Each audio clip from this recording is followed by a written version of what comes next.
Inaudita, espacio sonoro para el arte, la ciencia y la tecnología.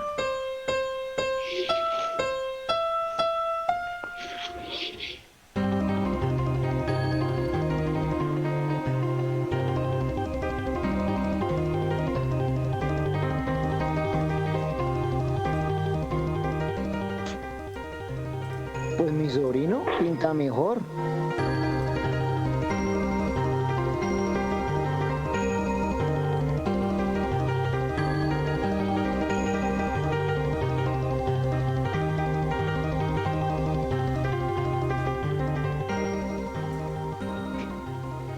Bienvenidos a esta segunda temporada de Inaudita. Este es un espacio sonoro para el arte, la ciencia y la tecnología.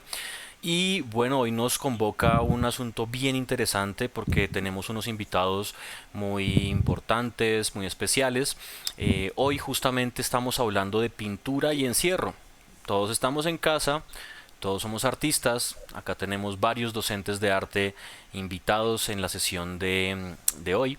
Así que vamos a hablar de un tema que es tremendamente interesante porque la pintura sin duda ha sido un oficio de encierro desde siempre, desde las cavernas tal vez, desde los estudios, desde los ateliers, desde la buhardilla, o ha sido una labor y un oficio comunitario, social. Bueno, hoy vamos a hablar justamente con John Arias, Cristian Garzón y Leonardo Montoya, todos ellos artistas plásticos de la Universidad Nacional, docentes, así que va a ser una charla muy interesante porque sin duda esta perspectiva de la educación, de la docencia atravesada por la pintura, atravesada por el arte, o de la educación artística, o del arte en la educación, pues nos va a dar una perspectiva tremendamente interesante sobre esos tiempos que estamos viviendo. John, feliz noche, ¿cómo estás?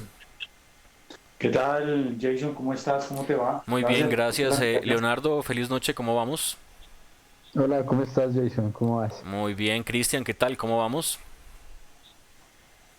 Hola Jason, ¿cómo estás? Muchas gracias por la invitación. A ustedes, mil gracias por estar acá presentes. Es el primer capítulo de la segunda temporada de Inaudita, así que va a ser una tertulia tremendamente interesante. Bueno, yo le quiero preguntar entonces a John qué piensa de esta idea, cómo afronta, digamos, esta particularidad de pensar la pintura en el encierro o el encierro dentro de la pintura. En fin, John, ¿cómo abordaríamos este tema? Pues bueno, yo creo que acá vale la pena diferenciar el acercamiento a la pintura. Es decir, digamos que desde lo disciplinar, por supuesto que es un momento, digamos, como propicio para crearla, ¿no? Para contemplarla, para hacerla, digamos, con esa minucia que de repente el mundo moderno no permite, digamos, concentrarse tanto tiempo en el hacer, ¿no? Entonces, digamos que esa es una óptica, pero también digamos que hay otras ópticas que en mi caso, tú sabes que yo no me dedico a la pintura, tal vez nunca he hecho una pintura, así que de hecho en este momento, digamos que en mi experiencia personal, el acercamiento, digamos que se da de otra manera. Se da a través del espacio que tengo de arte, en el cual, digamos, como que se ha podido generar, digamos, como también esa posibilidad de saltar, digamos, de lo real a lo virtual a través de recorridos virtuales que hemos hecho precisamente de la exposición que tenemos en este momento en el espacio de William León. John, ¿cómo se llama Y se da, esa exposición y el espacio para quienes nos estén escuchando lo tengan bueno, en el radar? vale, gracias Jason. El espacio se llama Artitis, Espacio de Arte. Es un espacio de arte ubicado en la localidad de Kennedy, muy cerca de Mundo Aventura. Y en este momento, pues la cuarentena nos cogió con la exposición de William León, que se llama Los colores en la obra de William León. Hemos tenido la oportunidad de hacer algunas actividades, alcanzamos a hacer algunas actividades presenciales de activación de la exposición, un taller con William, hicimos también una propuesta que estamos haciendo ahora acá en el espacio que se llama Arte y Vida Social, que son actividades, digamos, de sensibilización artística, ¿no? Pero gracias, digamos, como al tema de la cuarentena y como que no lo teníamos planeado, pues intentamos también reaccionar como la gran mayoría de espacios, ¿no? Que fue virtualizando nuestras actividades. Entonces hemos hecho algunos talleres virtuales, principalmente de caligrafía, y también tuvimos la oportunidad de hacer un recorrido virtual de la exposición de William.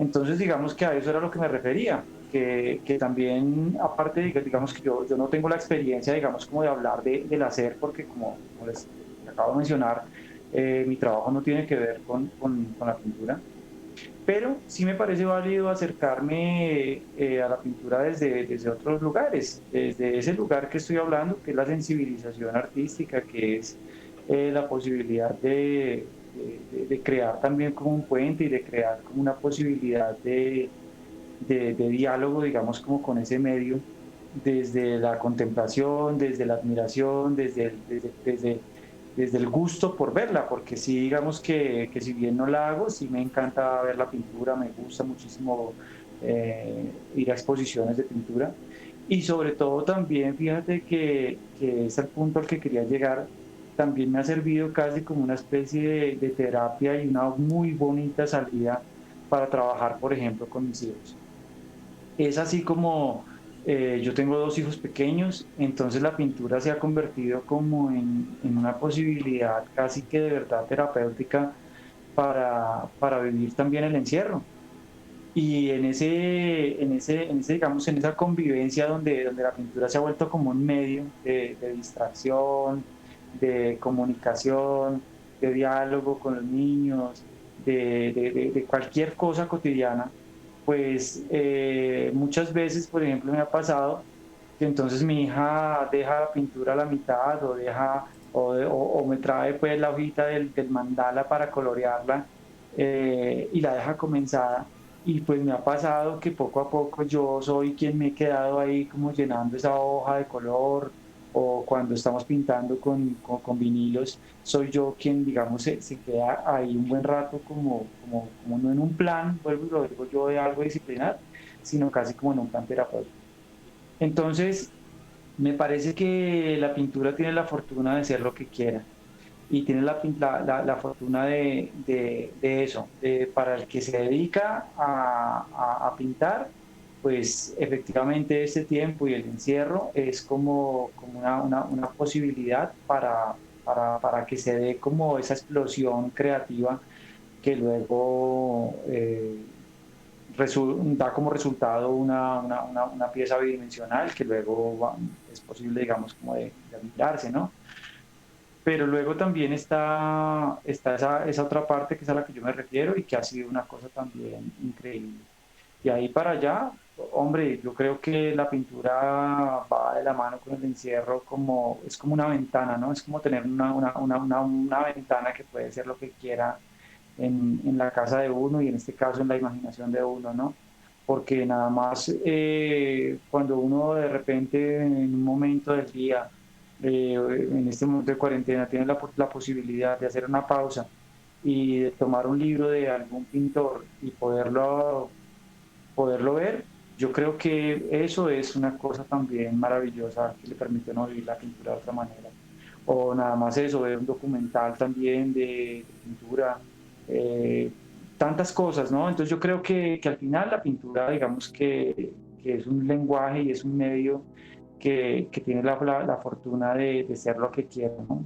De ser terapia, de ser obra, de ser pensamiento, de ser un escape, de ser también algo donde de repente puedes dejar las emociones plasmadas, ¿no? Entonces, esa ha sido, digamos, como mi percepción y también he invitado a través de mi trabajo como educador a, a que los chicos hagan cosas relacionadas con, con esta óptica que estoy planteando de la pintura, ¿no? Más casi como una especie de terapia, como un medio que como un fin. Entonces eso sería básicamente. Sí, no, está perfecto el punto de vista. ¿Cómo es esa experiencia de usuario de hacer una visita virtual? Veamos, aquí hay una característica puntual que es el espacio que manejas, la exposición que está ahorita abierta, pero como desde el punto de vista de quien produce toda esta dinámica y quien procura justamente ese espacio, cómo nosotros podemos ver desde afuera el hecho de hacer visitas virtuales de exposiciones, es decir, cómo es posible que ahora también podamos atender al arte a la distancia, si se supone pues que la experiencia y lo vívido de la presencia del museo es lo que valida y lo que significa potentemente y lo que pesa dentro del arte. ¿Cómo es ese tema de hacer ahorita una visita guiada a distancia, virtual? Pues yo creo que es como una reacción definitivamente a lo que estamos viviendo. Pero más allá de eso, a mi modo de ver, tiene muchos aspectos interesantes. Que es, no quisiera usar esa palabra, pero es que no en este momento pues me ocurre pronto otra, pero es casi como esa palabra que está tan de moda de reinventarse, ¿no? Sí, sí, sí. Que ha estado sonando hasta el cansancio. Y tiene que ver con eso, porque, porque de alguna manera, digamos que cuando yo lo planteé, cuando yo lo hice como una reacción a que la gente no iba a poder venir a ver una exposición que llevaba una semana y media de estar montada y que iba a tener 20 días más por lo menos en el espacio y que desafortunadamente la gente no iba a poder venir. De entrada porque el espacio queda justo en la parte superior del edificio donde vivo y yo iba a ser el primero que no iba a querer que nadie entrara aquí al edificio para evitar pues todo este tema de la pandemia y todo, ¿no? Pero luego más allá de eso, ya como con el tiempo que va pasando y con todo lo que va uno viendo, se convierte también en una necesidad actual, porque de entrada, por ejemplo, el espacio que yo manejo es un espacio que no es central, que está un poco lejos de mucha gente. Entonces también esto se vuelve como una oportunidad para dar visibilidad a los proyectos que se están haciendo. Y es una muy buena posibilidad porque en la medida en que usted vaya siendo crítico con lo que está haciendo y vaya siendo como, y vaya de pronto como también teniendo en cuenta eso, el punto de vista de los amigos, de los colegas, de los mismos usuarios, pues eso, digamos, visto como casi como un producto, se va puliendo y va mejorando esa calidad que permita cada vez tener una mejor experiencia. Fíjate tú, no sé si viste el periódico del fin de semana, el Tiempo, que casualmente salía unas notas en un especial de eso, que era un especial como de reinvención, y salía casualmente un taller muy tradicional que tienen un pintor y una escultora en un barrio del norte de Bogotá, y que son estos talleres pues clásicos de oficio, de gente que va y toma una clase de óleo, pero la clase de óleo son clases de 4 horas porque van con té, con galletas a la mitad y todo el cuento y toda esta experiencia así. Y que usted llegue y que pone a pensar y dice, oiga, venga, difícilmente esto va a poder sobrevivir en un escenario virtual. Pero casualmente la nota apuntaba a eso, a que a raíz de toda esta situación, hoy por hoy, los señores, tanto quien da la clase de pintura al óleo, como la señora que es ceramista, que da clases de cerámica, pues hombre, lo están haciendo y no solamente lo están haciendo, sino que antes casi no están dando abasto para poder, digamos, como atender a todo el público que les está surgiendo en este momento. No, yo he Entonces, visto academias de danza, de música, de de, basquetbol. ahí muy cerca de donde vive John, de basquetbol. Y entonces aquí hay una reflexión profunda y es, bueno, al fin, a ver cómo es el tema de lo presencial, de lo virtual. Hay muchos negocios y muchos rubros que se están manteniendo a flote y lo están logrando muy bien en cuestión de 2 meses que lleva la historia. Es decir, somos muy capaces de adaptarnos, ¿no? Y no solo eso, Jason, sino que además yo creo que el futuro es lo be-learning, es decir, lo que es, o sea, ya uno hoy no puede dejar de pensar en, por ejemplo, hacer actividades también para la virtualidad, así volviéramos a una normalidad, que pues, quién sabe cuándo sea o en qué condiciones sea o cómo nos vaya a transformar, a cambiar, ¿no? Pero digamos que viéndolo, digamos, a mediano y largo plazo, que todo esto de repente un día se solucione y pudiéramos dar como la vuelta a la página de este momento, eh, yo creo que hoy por hoy es inevitable tener que pensar ya en actividades virtuales, tanto en escenarios de arte como en escenarios de educación, como en escenarios de trabajo, en todos los escenarios posibles. Ya esto es una cosa que nos, a través de esta experiencia, nos cambia de verdad como el modelo de vida y a raíz de eso yo creo que tenemos todos que empezar a pensar en eso. Yo personalmente lo veo así y ya hoy por hoy una próxima exposición que yo vaya a montar acá en el espacio necesariamente tiene que tener sí o sí actividades virtuales.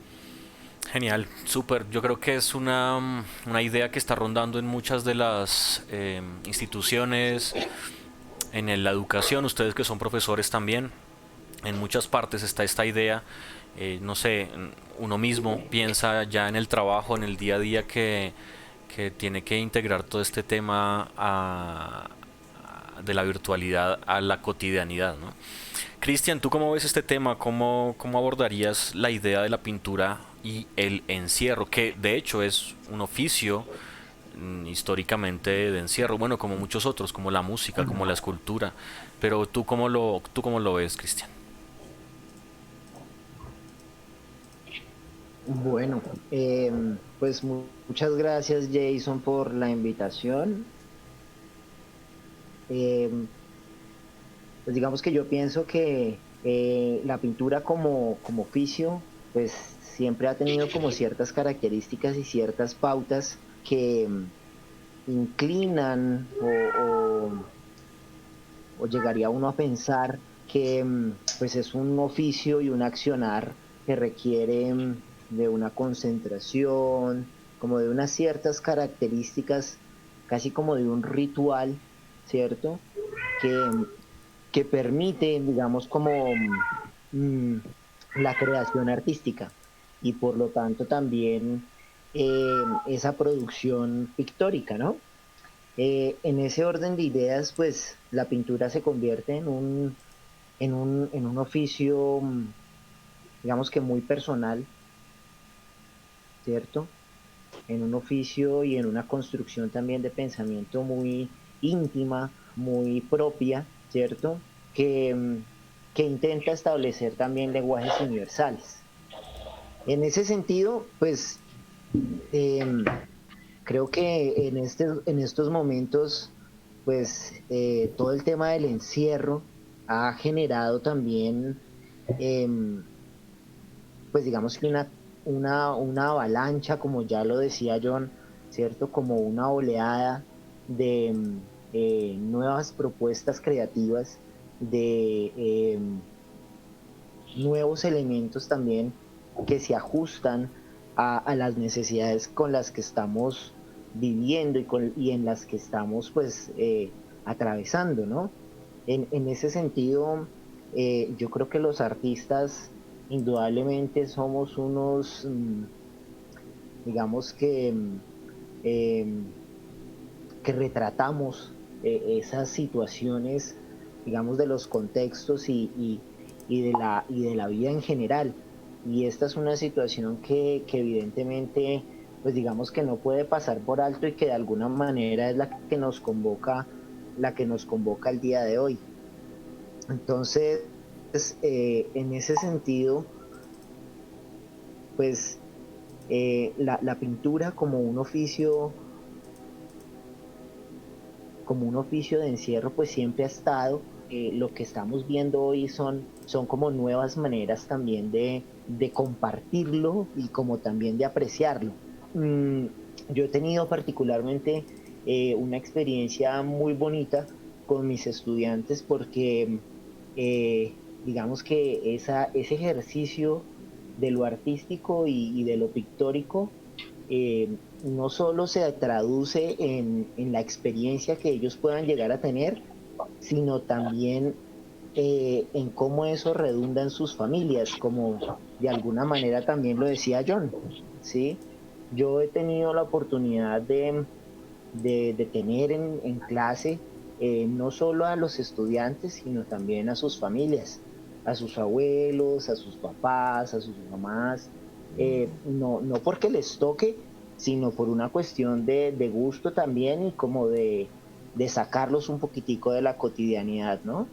Entonces, a mí eso me ha parecido muy interesante porque digamos que permite que el arte también empiece como a romper unas barreras, ¿no? Entonces, y a que la gente también entienda que el arte es para todos y que no es como algo como ajeno y para algunos pocos, sino que, sino que finalmente es algo que nos convoca a todos, ¿no? Entonces, eso creo que ha sido muy interesante de este proceso como del encierro, ¿no? Esas nuevas formas de acercarnos a esa experiencia, al quehacer, al, al crear, ¿cierto? Como a esas nuevas formas también de creación colectiva también, pero de apreciación también, ¿no? De, de que esa apreciación también ha sido distinta, que ha cambiado, que ha mutado y que también nos deja muchas preguntas, ¿no? Sobre lo que tú decías, por ejemplo, al principio de los espacios, de la apertura de los espacios, de qué es lo que va a pasar, digamos, con esos espacios físicos como los museos, las galerías, ¿cierto? Porque pues algo pasó, esta situación marcó un precedente en todos los, digamos que en todos los campos de los seres humanos y, y pues nada, el arte no es una excepción, ¿no? Entonces, yo considero que hay muchas lecciones también como por aprender también desde esta perspectiva. Cristian, y desde el oficio de un pintor, porque hace un ratito John nos compartía la idea clara y es, no soy productor, no pinto, no soy artista, pero gestiono. En este caso, desde el punto de vista, y veíamos pues las características del oficio puntualmente de un gestor, ¿no? Desde el hacedor, desde el pintor, desde el que tiene el oficio, Sí. eh, cómo se acentúa es distinto, es igual a siempre, es como uno estaba siempre en el estudio pintando, encerrado. La diferencia con lo de ahora es que te toca estar por obligación haciéndolo o por la misma situación mentalmente no se puede. ¿Cómo es ese tema desde el que lo hace? Yo creo que ahorita el que vive necesariamente de las ventas del arte, de su obra como tal, pues digamos que no debe estar pasándola tan bien porque los ahorros en este momento deben estar disminuyendo. Yo afortunadamente pues no vivo del arte. Digamos que lo que lo produzco es, digamos, a mi título personal, a gusto personal, y digamos que yo me gano la vida desde la educación artística. Pero desde el punto de vista del oficio, ¿cierto? Como pintor, como dibujante, pues yo no creo que las cosas hayan cambiado mucho para estas personas, ¿cierto? Porque el encierro es permanente, ¿cierto? Lo que sí ha cambiado es esa, digamos, como esa desazón o esa incertidumbre que se siente frente a, a una seguridad también, ¿no? A una seguridad que tiene que ver con la subsistencia misma, que tiene que ver con el sobrevivir, con el pagar las cuentas, con el día a día. Entonces, yo sí creo que en este momento la creatividad puede llegar a estar afectada o puede ser afectada cuando hay hambre, ¿no? Y bueno, pues ahí también la historia del arte nos ha demostrado que cuando hay hambre también hay resultados artísticos interesantes. Pero yo sí creo que en este momento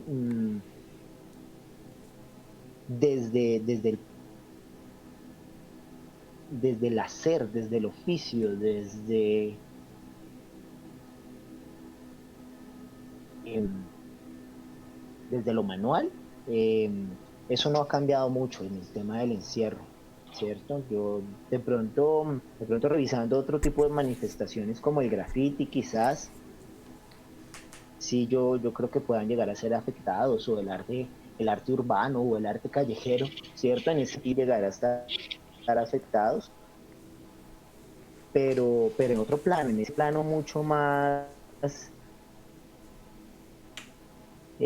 tradicional, o de la pintura tradicional o del oficio tradicional, yo creo que la cuestión es más económica que creativa, porque pues se pueden producir cosas, ¿no? Es difícil pensar con el estómago vacío.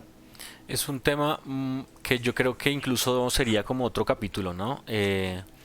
Arte, no, pintura y encierro, o pintura y soledad, por ahí veía yo en temas de referencias también de prensa, Sí.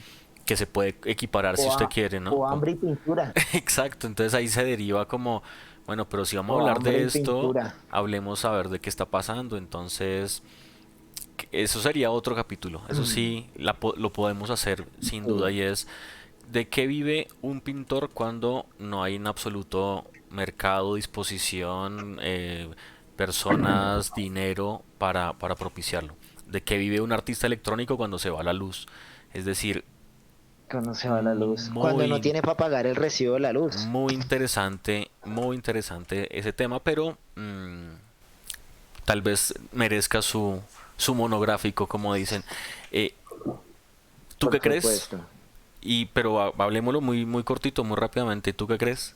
¿Cómo vive un pintor y un artista, si se quiere en general, pero hablemos de pintura? En un momento en el cual no nadie va a comprar pintura o no o se están generando nuevas maneras de hacerlo, si se quiere, pero además es tremendamente difícil que la pintura en un momento de cumbre como el que atravesamos hoy como humanidad sea válida o tenga movimiento monetario, en fin. ¿Cómo ves ese tema? Para abordarlo rápidamente, que está muy bueno. Yo, yo creo, yo, yo creo que em, Bueno, tenemos ahí un problemita con Cristian finalmente lo que le enseña a uno mientras el vuelves. arte, Ahí la estás. pintura y en Sí, general, sí, sí. es a que finalmente uno puede por la historia. ¿Sí? ¿Sí? ¿Sí? ¿Me escuchan? Chicos, ¿me Sí, escuchan bien? ahí estamos, ahí estamos, ¿No? ahí estás. ¿Sí? Listo, listo. Yo les decía que finalmente lo que yo pienso es que cuando uno está en el mundo del arte, ¿cierto? Una de las grandes lecciones del arte es que el arte te enseña a ser creativo, y te enseña a ser creativo en todas las manifestaciones de la vida, ¿cierto? Entonces, yo sí creo que en estos momentos, más allá de centrarse si voy a vivir o no de mi trabajo, yo creo que la pregunta es, ¿cómo voy a ganarme la vida? ¿Cierto? De qué manera voy a ganarme la vida? ¿Cierto? Y ahí es donde el arte eh, se convierte en un aliado muy estratégico, porque te puede dar ese factor diferenciador frente a los demás, ¿sí? Yo puedo decir, no, me puedo poner a confeccionar tapabocas y les voy a hacer diseños, eh, no sé, al estilo de la historia del arte, ¿cierto? Y eso quizás pueda llegar a ser como un plus frente a todos los demás tapabocas que se están vendiendo ahorita en el mercado, y pueda yo llegar, como decía John, ahorita en este momento, a quizás a no dar abasto, ¿cierto? Con todos esos elementos.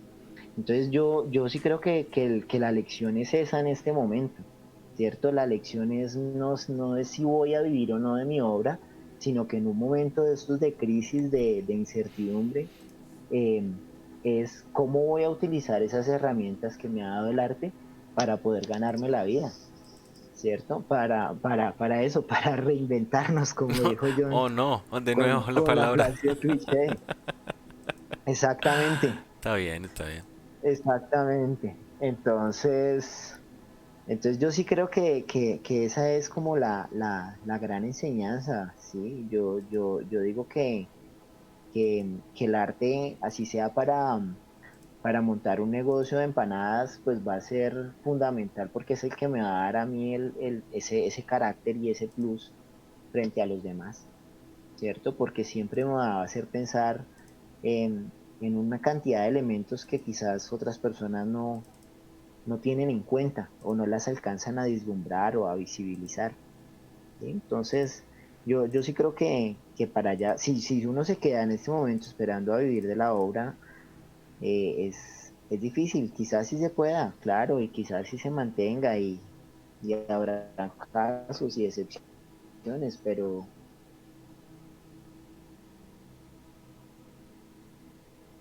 pero yo la verdad, si fuera un artista que viviera de mi obra, en este momento estaría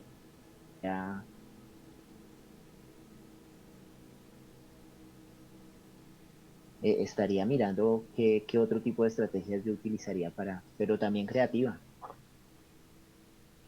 Bien, Cristian, mil gracias. Está muy bien todo el tema pues del planteamiento, porque es que no es hablar de una sola cosa histórica, por ejemplo, y contar anécdotas. Es que cuando Vermeer tenía tiempo en casa, miraba el muelle y entonces pasó esto y lo otro, sino reflejarnos ahí también, mirarnos Sí, claro. en la propia historia del arte, porque si tú con las obras que te veo ahí al fondo en tu estudio, pues haces reflexión de tu vida, pues la misma que hacía Vermeer en el 17, eh, respecto a su condición de encerrado o no, o el resto de artistas, o los de las cavernas de Lascaux y de Altamira y de Chauvet, en fin. Leonardo Montoya, feliz noche. Bueno, noche para nosotros, pero independientemente de quien vea o escuche este episodio, le saludamos. Leonardo, ¿cómo vamos? ¿Qué tal? ¿Cómo vas? Bien, gracias Jason, ¿cómo estás? Pues Bien. un saludo primero a todos, a los que escuchan y nos escuchen en cualquier momento que ese sea. Y en el futuro, porque también podemos viajar en el tiempo, cuando alguien en 50 o 30 años escuche el fragmento y pueda viajar en el futuro. Leonardo, ¿cómo vemos el tema de la pintura y el encierro? Todo un pintor y dibujante que eres. Bueno, digamos, yo quisiera empezar hablando pues desde mi experiencia y para mí este momento ha sido importante en la medida que me ha permitido, digamos, volver un poco como esa parte romántica de la pintura que tiene el encierro. El encierro tiene su parte romántica, que es esa vaina de la contemplación, que a mi parecer, digamos, es una de las cosas más chéveres que tiene la pintura. Pero también se suma, digamos, que esa particularidad del encierro es como hoy un premio en la medida en que hoy en día, digamos, andamos súper afanados y sin tiempo. Y este momento de tener tiempo, digamos, para mucha persona, digamos, ese es un colapso. Muchos se sienten nerviosos, Sí, sí, sí. desesperados por el encierro, pero digamos, para mí ha sido un momento de reencuentro con la pintura realmente, de reencuentro desde diversos aspectos, tanto en el hecho de otra vez estar activo pintando, como el hecho de como el hecho de estar, tener la posibilidad de estar relacionándome gracias a la tecnología, digamos, con otros artistas o con otras experiencias, digamos, que era un poco lo que hablaban acá los compañeros también, con las visitas guiadas, o a mí me ha pasado últimamente, por ejemplo, mucho con el Instagram, que uno puede encontrar muchos artistas y mucho trabajo y mucha gente que está caminando, que está al otro lado del mundo, y puedes empezar a seguirle, empezar a ver cómo se produce, cómo produce, qué hace, y es chévere como esa digamos, esa experiencia. Mm, También la otra cuestión que me puso un poco a pensar este momento, y no solo en el hecho de realizar obras, sino también en la parte, digamos, de educación, porque a la par este hecho de activarme a pintar también, pues se ha visto eh, disputado un poco con el hecho de tener que trabajar también y pues trabajar en educación. Yo trabajo en un colegio privado, entonces nos da la posibilidad de tener las herramientas como para que los chicos puedan seguir conectados, y esto me ha llevado también a replantearme, por ejemplo, mucho ese concepto de pintura también, y de la necesidad del medio, o sea, cuál es el medio de la pintura y qué es lo que hace a la pintura. Tan así que, pues, digamos, muchos, y es la discusión con algunos compañeros también, es cómo cómo generamos nuevas estrategias o nuevas didácticas para hablar de pintura, o para realizar pintura, o para hablar de arte o realizar arte a través de estas nuevas, digamos, no nuevas, pero estas nuevas circunstancias donde aprovechamos estas herramientas tecnológicas que tenemos ahí a la mano, que ha sido, digamos, complejo también el hacer ese engranaje desde lo presencial a lo no presencial. No sé si la palabra virtual en este caso sea lo más conveniente, pero de lo presencial a lo no presencial ha sido bastante complejo, Jason.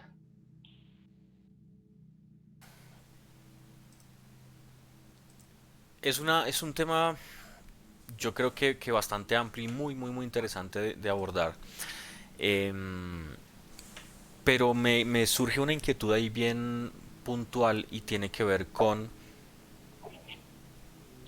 los términos a los que te refieres con lidiar o balancear o llevar o conciliar el trabajo y el oficio. El trabajo del cual vives, de la educación, de docente, y el oficio del pintor. Es decir, ¿cómo es eso ahí? ¿Cómo vemos el tema de lo lidiamos? ¿Están en pelea? ¿Pueden estar articulados? ¿Por qué no? ¿Quién sabe? Pues, eh, Pueden...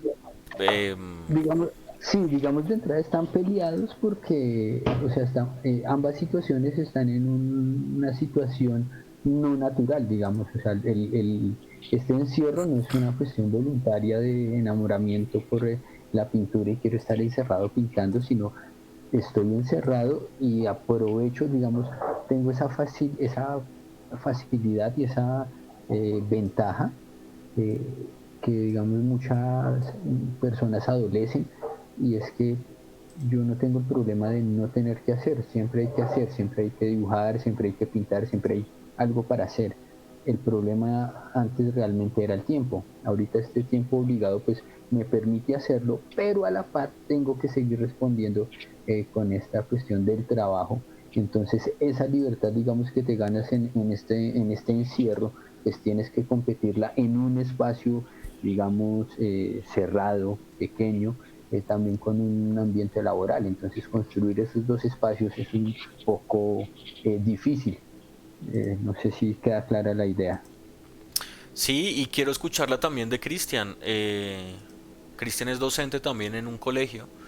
Me parece muy interesante porque los invitados de hoy tienen un oficio pues que es el mismo, que son docentes de colegios. Leonardo en un colegio privado en Bogotá, en Colombia, Cristian igualmente. John es docente de artes plásticas también en un colegio público en la ciudad. ¿Ustedes cómo ven entonces el tema? Cristian, ¿pelea o no pelea el hecho de que Cristian sea pintor y esté adelantando una maestría y además pintando y haciendo obra, etcétera, y que tenga que trabajar de ser Sí, docente claro, de arte? sí, claro. ¿Pelean? ¿Están en armonía esas dos ideas, esos dos oficios, o cómo está eso por allá en el terreno de Cristian Garzón? Yo creo que siempre hay es como una constante tensión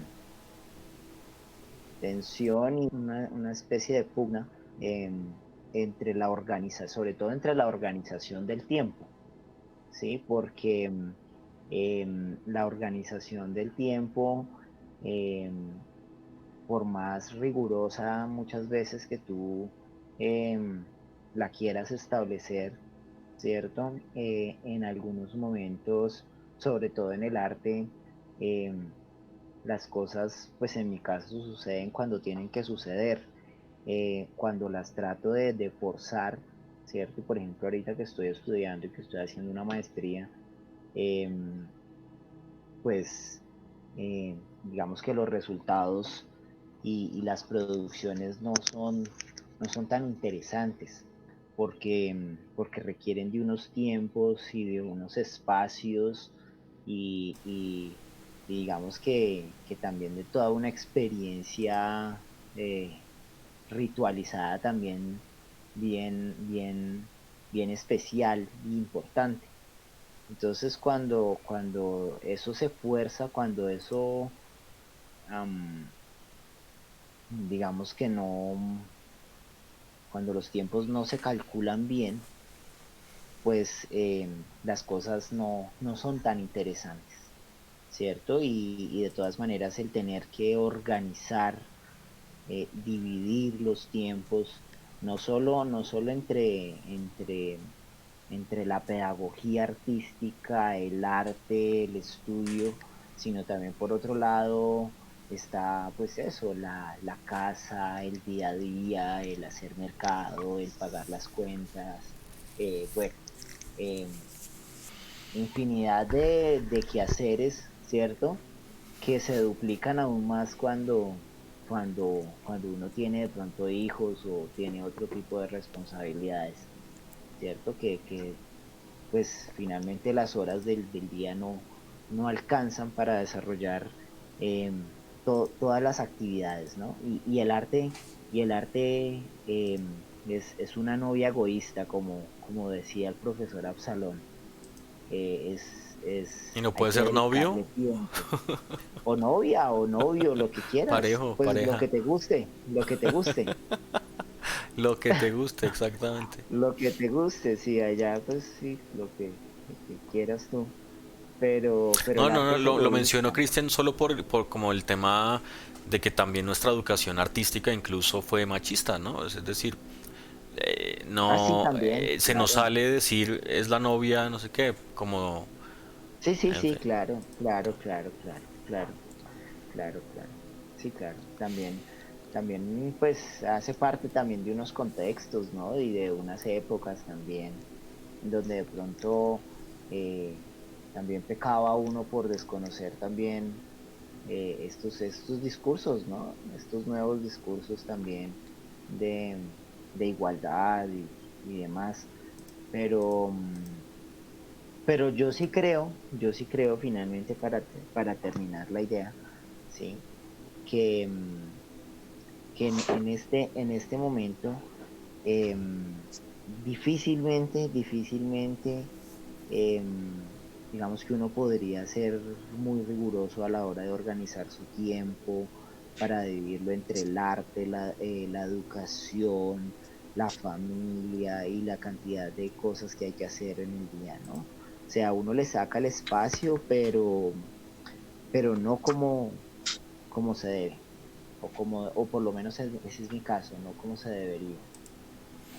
John, ¿cómo ves el tema de la casa, del trabajo, en este caso de la gestión? Eh, ¿Cómo se entiende eso para conciliarlo desde tu punto de vista? Pues mi punto de vista, por supuesto, está mediado por mi experiencia y en ese caso, pues es muy difícil por la cantidad de actividades que uno tiene, ¿cierto? Pero yo creo que también ha sido algo contradictorio, digamos que toda esta situación que está viviendo el mundo en este momento nos ha llevado a valorar lo simple, a valorar lo sencillo. Y con todo y eso, pues creemos que tenemos tiempo porque no estamos saliendo a trabajar o a hacer tal cosa o a hacer lo otro, pero salen 50.000 obligaciones más que van copando tu tiempo y que te ponen es a producir y producir y producir y producir cosas que vas enviando, que vas mandándole acá a este, a otro, a todo esto. y al final eso es lo que compensa todo, ¿no? Que uno mismo, digamos, es el que se pone ese rasero de qué tantas cosas hace, de qué tantas cosas quiere también producir. Y yo creo que ahí en ese caso, y conectándolo, digamos, como con el tema de la pintura también, eso es otra oportunidad, ¿no? Que nos da, digamos, este momento a quedarnos quietos, a contemplar, a hacer lo que hacen los pintores. Y en ese caso, por más dificultades que uno tenga de tiempo, de lo que sea, este es un momento también para eso, para contemplar, para ver, para analizarnos también como personas, como sociedad, como todo, ¿no? Entonces, yo creo que es un momento también muy interesante y es un reto, por supuesto, en términos de tiempo, en términos de energía también, porque es fácil, digamos que también hay una situación bastante compleja en términos anímicos con nada más escuchar las noticias día a día, todo lo que viene pasando en este justo momento que estamos grabando el programa, ¿no? Entonces, tiene que ver, digamos, como con muchas cosas, pero al final yo creo que la pintura, o sea, la pintura y el encierro, pues, mejor dicho, son como un escape a cada cosa, ¿no? Entonces, pues cada quien lo disfruta de una manera distinta. Yo creo que acá en este caso de los compañeros y colegas y amigos artistas, por supuesto que se sollan es en su hacer y nunca yo creo que va a alcanzar el tiempo para no dedicarle totalmente a eso, ¿no? Más cuando uno trabaja que eso como profesor o es papá o tiene perro o tiene gato o tiene lo que sea, otra responsabilidad. Entonces yo creo que tiene que ver con eso.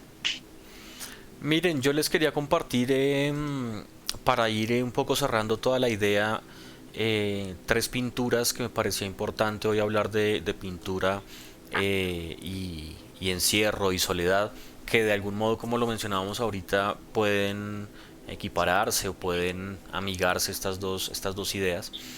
Eh, Ustedes tienen sí, seguramente y por supuesto en la cabeza algunas de las pinturas más importantes que hablan justamente de un punto de vista tremendamente solitario y, y que uno podría recuperar obviamente en estos tiempos, que de hecho ya algunos artículos periodísticos lo han hecho, ¿no?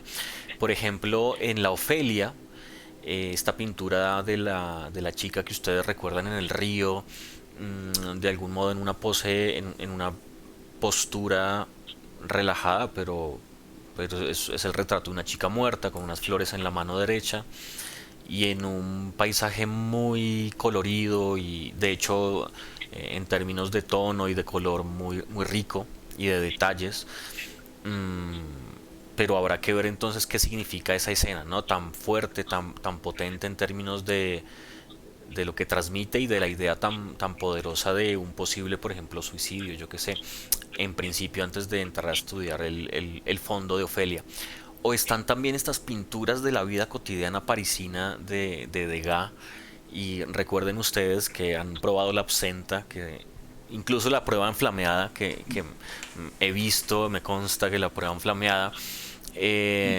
Tenemos los bebedores de absenta de Edgar Degas, en donde recuerden que se ha hecho incluso memes de la chica que está, en una escena muy interesante porque hay un tipo del lado cortado que recuerdan ustedes que está fumando la pipa, tiene el sombrero ahorita un poco como lo tenía John hace un ratito ahí, y está mirando por un lado.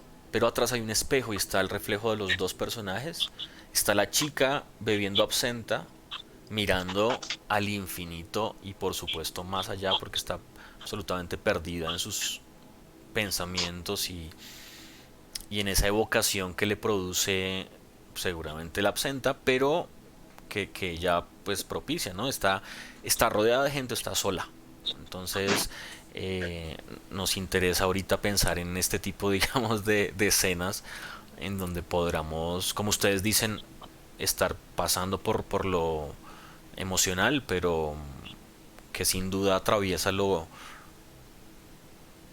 profesional, el oficio, el arte. Y finalmente Hopper, porque se ha hablado mucho de Edward Hopper, pintor norteamericano, que ustedes seguramente recuerdan esas escenas del bar en la esquina. Y esa escena del bar en la esquina que es posiblemente una de las más famosas pinturas de Hopper. Es una escena bien interesante porque es tarde en la noche o en la madrugada, no se sabe, y hay un tipo solo de espalda que está casi en el centro de la pintura. Hay una parejita ya hablando, posiblemente con el tendero. Y es una escena, aunque hay cuatro personas, es una escena en donde la calle, que es la mitad de la pintura, y el tipo bebiendo solo, porque está bebiendo solo, en la barra del bar, eh, transmite la idea potente y profunda de la soledad, ¿no? Así que quería, bueno, eso, recuperar esa idea del pintor que la narra, del pintor que la vive para hacerla, por supuesto, y que la convierte en un problema de estudio en su pintura, ¿no? Y de estas hay mil ejemplos seguramente, así que solamente quería comentarles y compartirles esa idea para ir cerrando. Así que vamos a escuchar la siguiente idea y volvemos. Recomendaciones.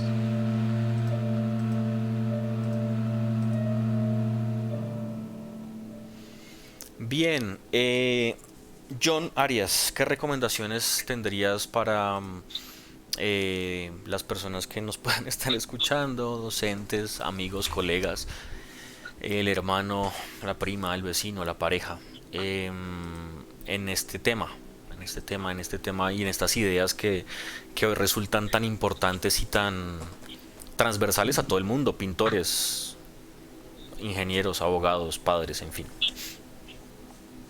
Pues yo creo que al final la vida hay que apreciarla como una pintura, ¿no? Y yo creo que eso es lo más bonito que siempre ha presentado la pintura y presentará esas visiones, digamos, como particulares de los artistas que se expresan a través de un lenguaje visual, pues que crea toda una cantidad de símbolos y de cosas que incluso usted más capacidades tenga y tiempo y sensibilidad para apreciar, pues va a apreciar mucho mejor.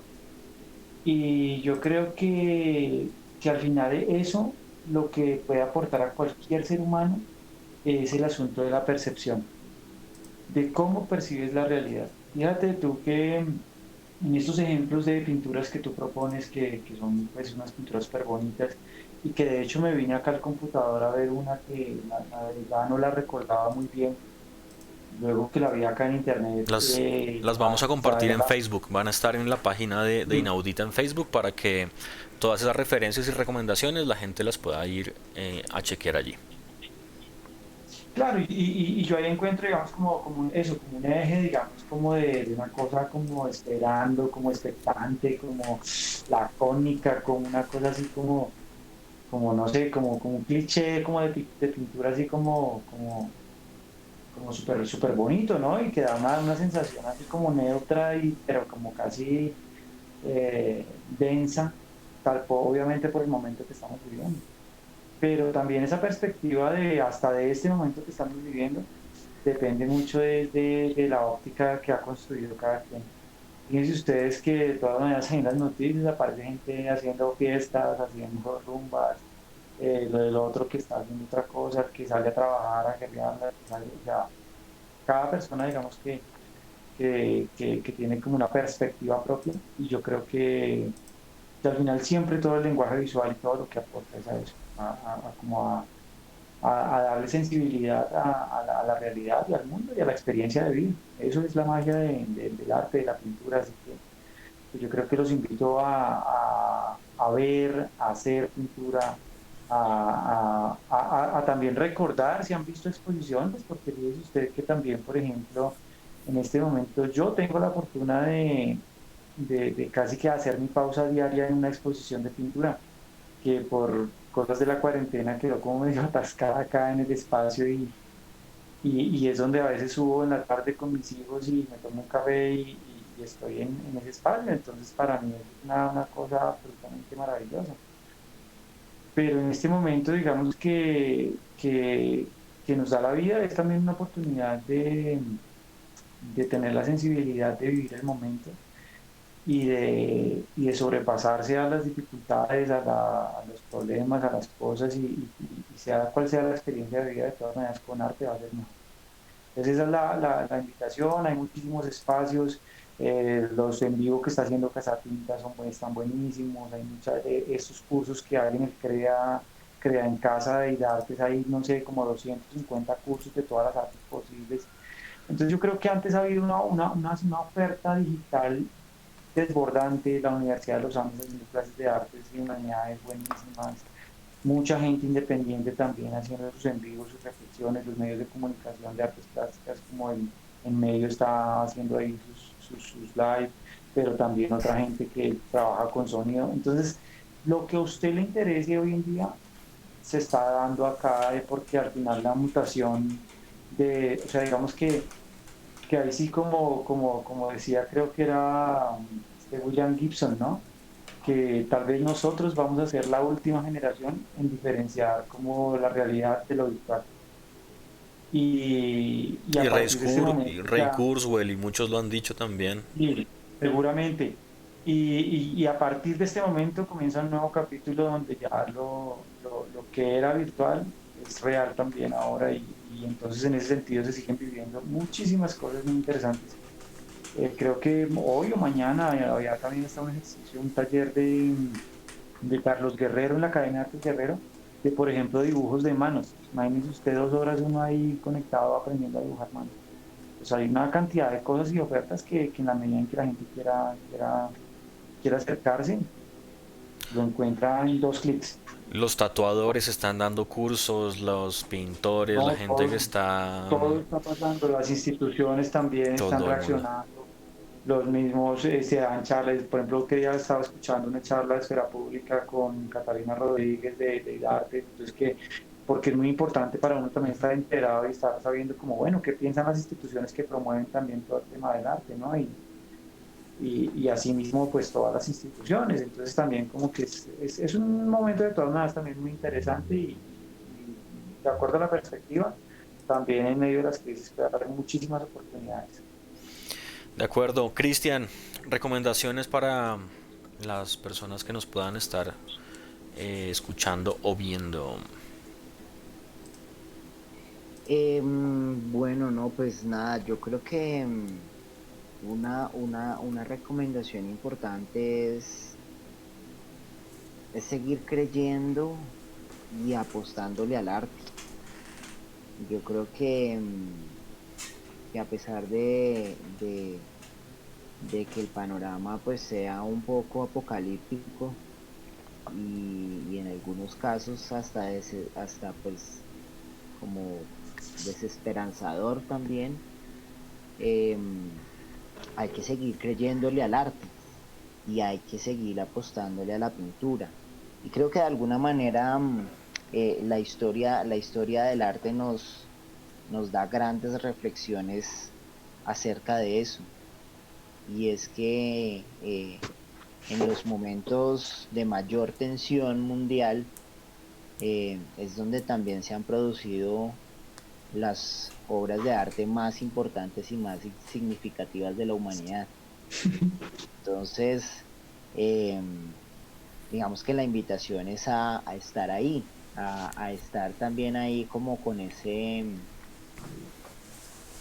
sentido de lo crítico, con ese sentido también de lo reflexivo, que nos invita y que nos hace siempre la pintura y el arte en general, ¿no? A preguntarnos siempre el por qué, ¿cierto? O más bien los porqués, ¿sí? Entonces, yo creo que hay que hay que seguir resistiendo desde el arte, ¿cierto? Porque el problema aquí también no es únicamente, digamos, físico y de salubridad, sino también de una cantidad de problemas a nivel de desigualdad, de inequidad, de eh, mala repartición de las riquezas en un país que está pues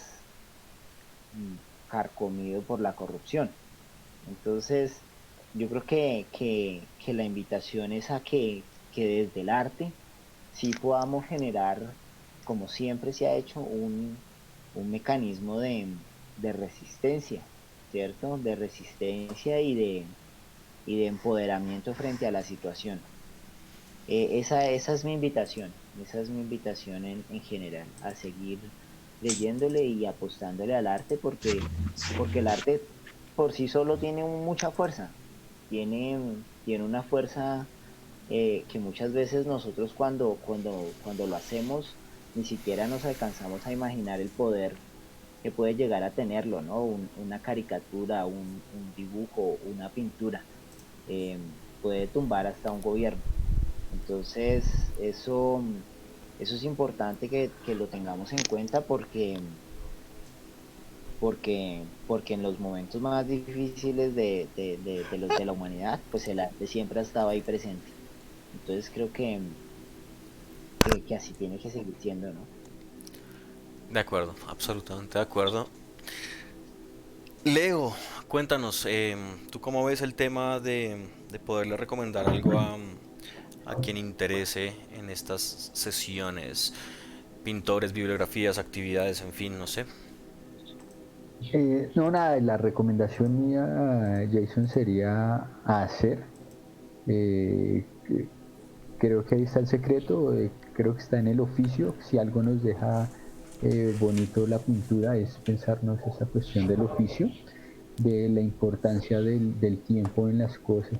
Y creo que ese momento, además de, o sea, no quiero enfocarlo solo en la pintura, sino al hecho de hacer, que digamos es como una de las cosas más poéticas y más bonitas de la pintura, y es eso de ceder el tiempo y enfrentarse a ese lienzo, es con un objetivo, digamos, que no es tan primario, no es, o sea, es necesario, pero no es tan primario. Me refiero, no, la necesidad primordial no es la comida, no es de salvarle la vida a alguien con esa pintura, sino es más bien una cuestión más íntima. Y este oficio, pues, si uno lo lleva a todas las áreas y a todas las experiencias de la humanidad, pues creo que nos haría repensarnos un poco algo que últimamente nos ha afectado y es esta inmediatez en la cual creemos que todo se procesa y todo se hace de inmediato, igual que una salchicha o igual que una selfie para Instagram.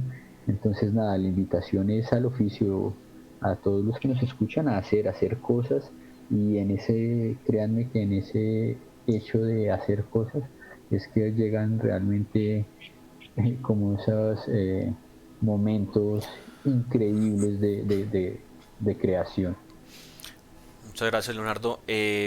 Todas reflexiones supremamente válidas. Yo quiero terminar con una que tiene que ver con la entradilla del programa, que es un tema musical que ustedes escucharon al principio de la transmisión del programa y que la vamos a repetir, es esta.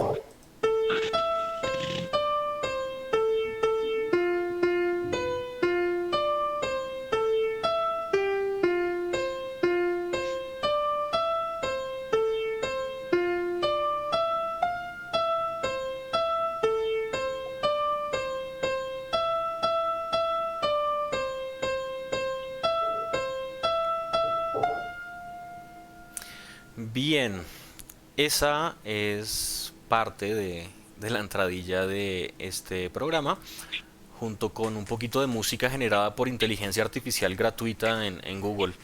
Ese es el componente musical de este espacio sonoro. Bueno, ustedes acabaron de escuchar una pieza que una chica estudiante de música y de informática en la Universidad Cristiana de Oakland, ella se llama Amelie Hamrick, en el 2014 vio el tercer panel del tríptico del Bosco que creo que ustedes bien conocen, que se llama El Jardín de las Delicias, ¿cierto? Y allí, entre tantísimos detalles que hay, eh, esta chica Amelie encontró. Ustedes estoy seguro que han visto en la parte de abajo del panel derecho, es decir, del último del infierno, a un monstruo en un trípode con una devorando gente o algo así, como escenas tremendamente fuertes y bueno, como ya sabemos que es el Bosco tan complejo, y en todos esos detalles, pues si ustedes se van un poquito más a la izquierda arriba del tríptico, del panel, perdón, encuentran a un personaje con las nalgas impresas con una partitura. Y el personaje está aprisionado por un cello gigante o por un violín gigante, por un instrumento, creo que es un cello ahorita, no recuerdo bien.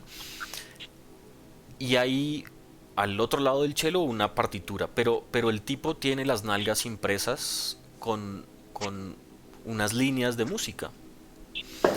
Y una chica, estamos hablando de una pintura que, a ver, Leo, ¿usted recuerda de qué año es el Jardín de las Delicias sin buscar en Google? No, Cristian, ya vi que mandaste la mano allá a buscar. No, señor, no. ¿Se acuerdan o no? 1600, Ah, 1700, no sé. 1500 a 1504, Upa. 1500 a 1505 más o menos, el tipo hace este tríptico em, que finalmente compra Felipe II. Bueno, y allí sí se han hecho estudios, o sea, píllense la cosa tan demente para mi gusto. Se han hecho muchos estudios desde lo artístico de la partitura impresa en el culo del tipo, desde las artes plásticas, del significado, de lo maravilloso que es la idea de que le hayan estampado en el culo una partitura a un personaje en un cuadro tan meticuloso, tan lleno de detalles.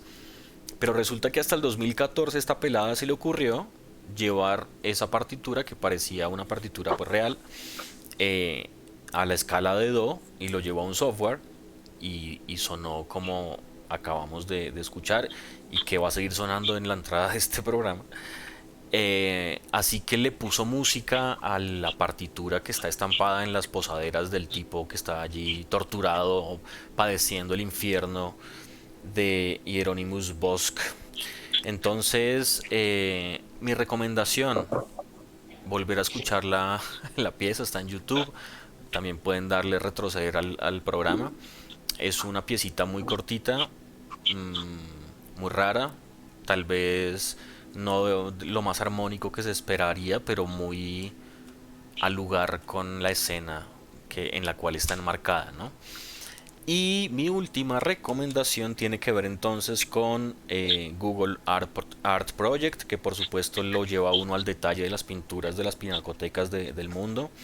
Recorridos virtuales por el Prado, que es donde está el tríptico del Jardín de las Delicias, que hoy de algún modo pues abordé ahí como comentando su música. Le llamaban la partitura o la música perdida del cuadro. Claro, la prensa siempre pone su sello allí. Pero la chica lo que hizo, y lo estaba haciendo realmente como una broma, fue ponerle como canción del trasero del infierno. Y se volvió viral eso en el 2014.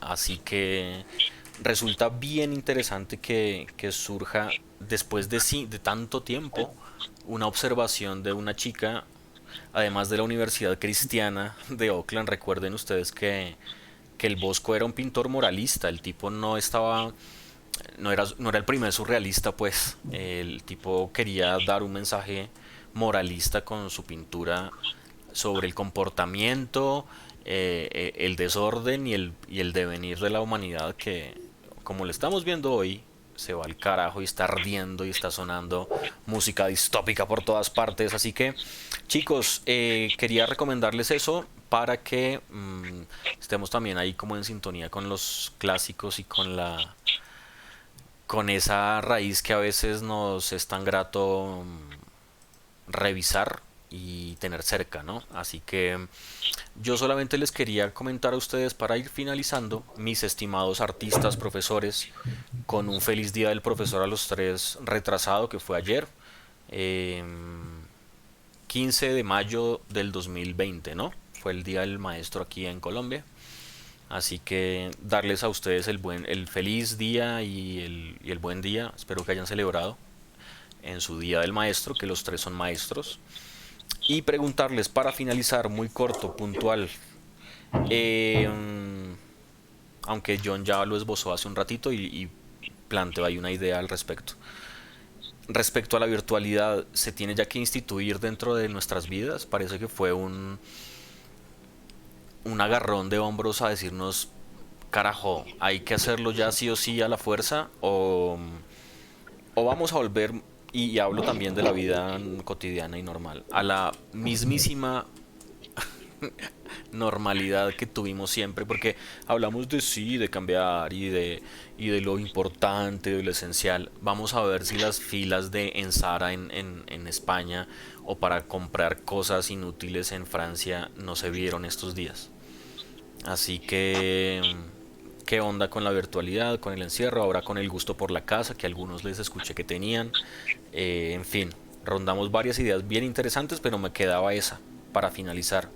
¿Se institucionaliza dentro de la práctica, por ejemplo, docente de ustedes la- algo virtual? Ya John lo mencionó, pero ¿qué va a pasar con esa dimensión que me parece a mí puntualmente, como lo he vivido, muy interesante y que se tendría que hacer, ¿no? John. Pues yo creo que acá hay que ir analizando el paso a paso de lo que nos va a dejar este aprendizaje. De momento yo creo que lo mejor es estar abiertos a los cambios, ser muy flexible y sobre todo no polarizarse. Al final las dos cosas tendrán que convivir, la realidad, lo virtual real. Al final es como una especie de trabalenguas que es nuestra nueva realidad y que para cada quien va siendo algo personal. Fíjese usted que casualmente, por ejemplo, nosotros ahorita esta semana, lo último que hicimos entre las estrategias de pedagogía en el colegio, en la educación pública, fue repartir guías en fotocopias. Sí. Eso es un mecanismo, digamos, que se da para llegar ya a los que no están llegando a través de la virtualidad todavía, que es una pena, más sobre todo estando en una ciudad tan grande como Bogotá, que se supone que tiene como la conectividad para poder resolverlo, ¿no? Así lo hacíamos en los 90, ¿no? Así aprendimos los que no crecimos de chiquitos con la internet. Aprendíamos con copias y con guías y con libros. Y volvió eso hoy de algún modo. Así que está muy interesante la idea. Señor Cristian Garzón. Bueno, yo pienso que hay una lección que nos deja esta situación bien grande y es que hay cosas también que digamos presencialmente no son tan importantes ni son tan útiles y que finalmente se pueden resolver también desde el teletrabajo. Eh, si bien, como lo decía John, lo presencial es lo presencial y digamos que esto de lo virtual también tiene otras características, eh, yo creo que, que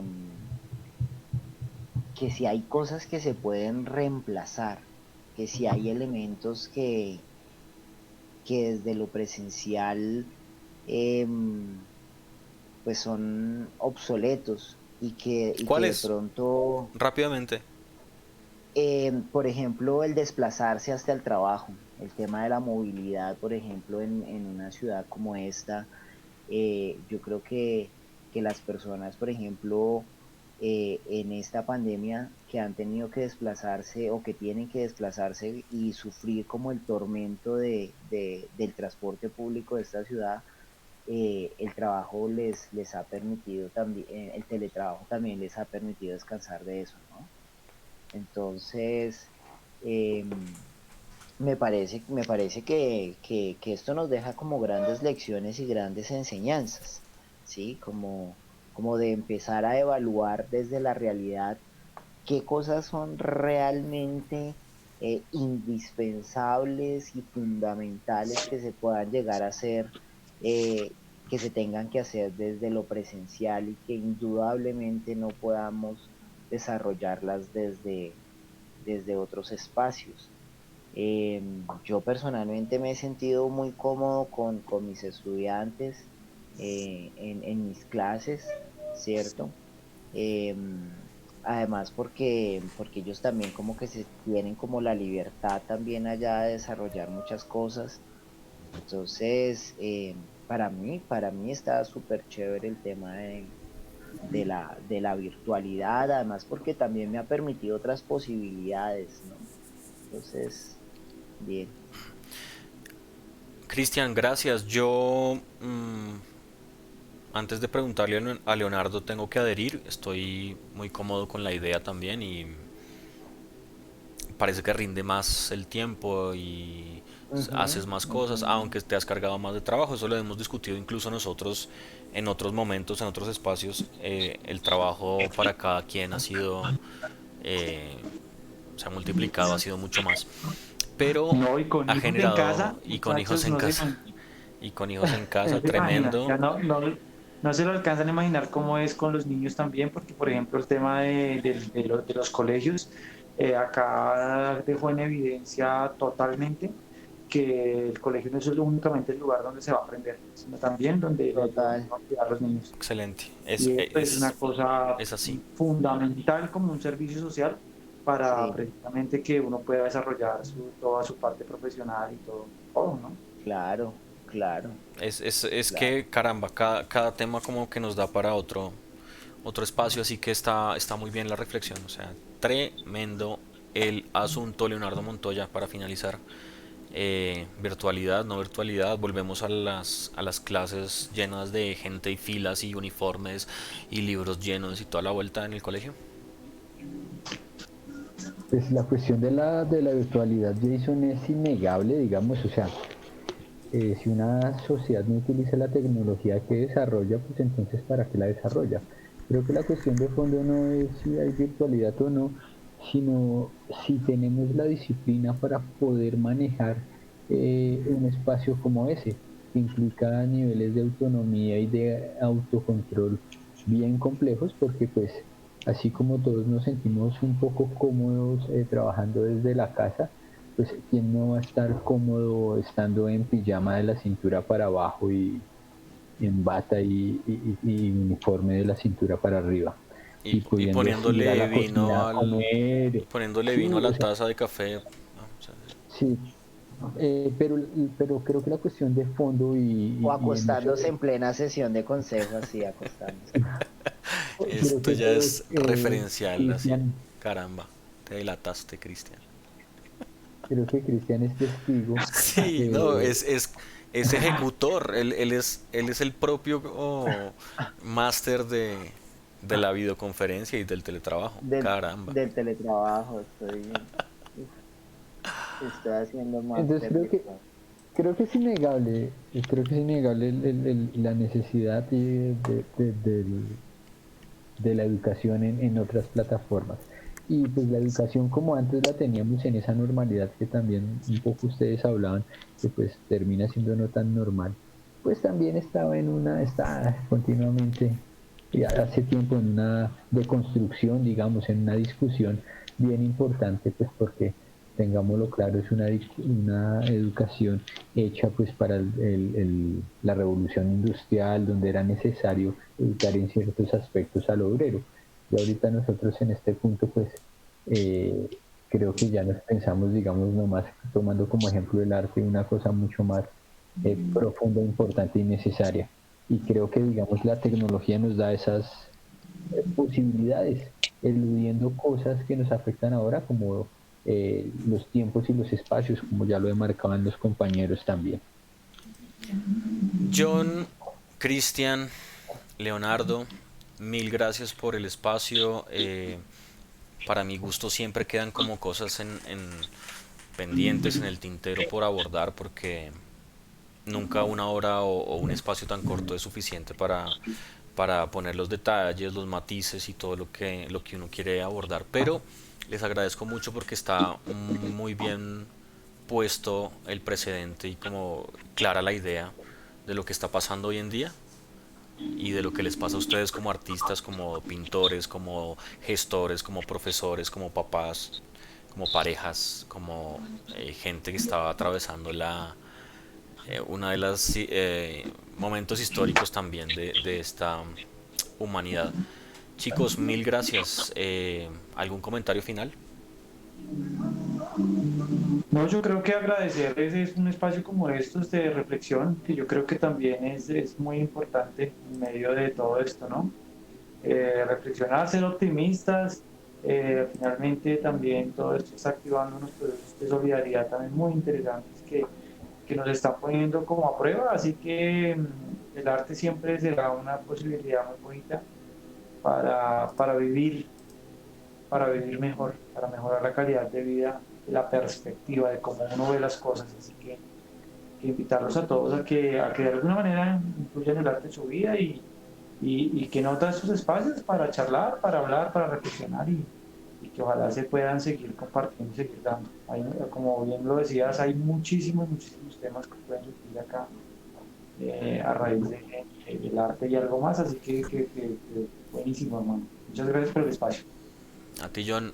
Cristian, Sí, sí, Jason, no, pues agradecerte por el dígame viejo espacio, Jason, por favor, dígame viejo Jason. viejo Jason, agradecerte por el espacio, por, por convocarnos, por establecer estos espacios de discusión, de encuentro también, porque pues finalmente también hace falta, ¿no? Hace falta dialogar con los compañeros,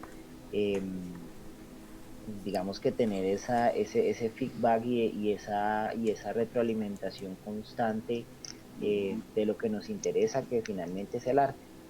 Entonces, muchas gracias por este espacio, muchas gracias porque sí ha sido muy, muy interesante, muy enriquecedor. A ti, Cristian, mil Gracias, gracias. Leo, gracias. Lo mismo, mi hermano, muchas gracias por la invitación. Estos espacios de discusión pues le permiten a uno seguir construyendo, hermano, seguir pensando y a pesar de la distancia pues tratar de seguir manteniendo una actitud positiva, hermano, y de construcción. Entonces, nada, gracias por la invitación y pues ahí estamos siempre a la orden para cuando quieran discutir, siempre estamos abiertos. Gracias. Leo, mil gracias a todos, mil gracias a quienes nos escuchan o nos ven. Mil gracias, nos veremos en un próximo episodio de Inaudita. Este es un espacio para el arte, la ciencia y la tecnología. Mil gracias, que tengan una feliz semana, un feliz día, un feliz mes, una feliz pandemia. Saludos.